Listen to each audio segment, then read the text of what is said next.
లోక జ్ఞానము అది కుయుక్తితోనూ కపటంతో కూడుకున్నది. లోక జ్ఞానములో యథార్థత ఉండదు.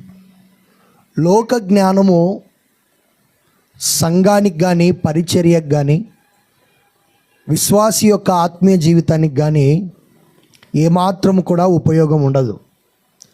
అందుకే బైబిల్ చెప్తున్నటువంటి సత్యం ఏంటంటే, యేసు ప్రభువే మనకు జ్ఞానమై ఉన్నాడు. యేసు ప్రభువే మనకు జ్ఞానమై ఉన్నాడు. అదేవిధంగా దేవుని జ్ఞానమే యేసు ప్రభువు అని కూడా కొరింథీయులకు రాసిన మొదటి పత్రికలో మనం చూడగలుగుతాం. అయితే గమనించండి, సంఘము అంటే విశ్వాసులందరూ కూడా దైవ జ్ఞానముతో జీవించాలి, దైవ జ్ఞానముతో భక్తి చేయాలి, దైవ జ్ఞానముతో ఆత్మీయతలో ఎదగాలి. ఆ దైవ జ్ఞానము సంఘములో ఉండాలి అని దేవుడు కోరుతూ ఉన్నాడు. సంఘము బలహీనంగా ఉండడానికి, దేవుణ్ణి లెక్క చేయకపోవడానికి, సంఘాన్ని లెక్క చేయకపోవడానికి, పరిచర్యను లెక్క చేయకపోవడానికి కారణం ఏంటంటే, సంఘములోనికి లోక జ్ఞానం వచ్చేసింది. ఈ లోక జ్ఞానం ఏం చెప్తుంది అని అంటే, అన్నిటిని కూడా టేక్ ఇట్ ఈజీగా తీసుకోమని చెప్తుంది. ఈ లోక జ్ఞానము ఏం చెప్తుంది అని అంటే, మన ఆత్మీయ జీవితాలకు అవసరమైనది ఏది కూడా అది మనకు తెలియచేయదు. అందుకే లోక జ్ఞానం ఎప్పుడు స్వనీతి మీద ఆధారపడి ఉంటుంది.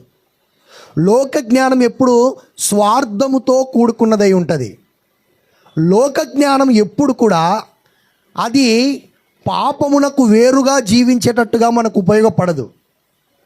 అందుకే సమస్య ఎక్కడొస్తుంది అని అంటే, సంఘములోనికి లోక జ్ఞానము రావటం వలన, లోక జ్ఞానముతో సంఘము నడిపించబడటం వలన, లోక జ్ఞానముతో విశ్వాసులు నడిపించబడటం వలన సంఘము ఎదగకపోవటానికి, స్థిరపడకపోవటానికి, విశ్వాసులు బలపడకపోవటానికి, విశ్వాసులు దేవుని కోణములో వాళ్ళు జీవించే అనుభవంలోనికి రాకపోవటానికి కారణం ఏంటంటే లోక జ్ఞానం.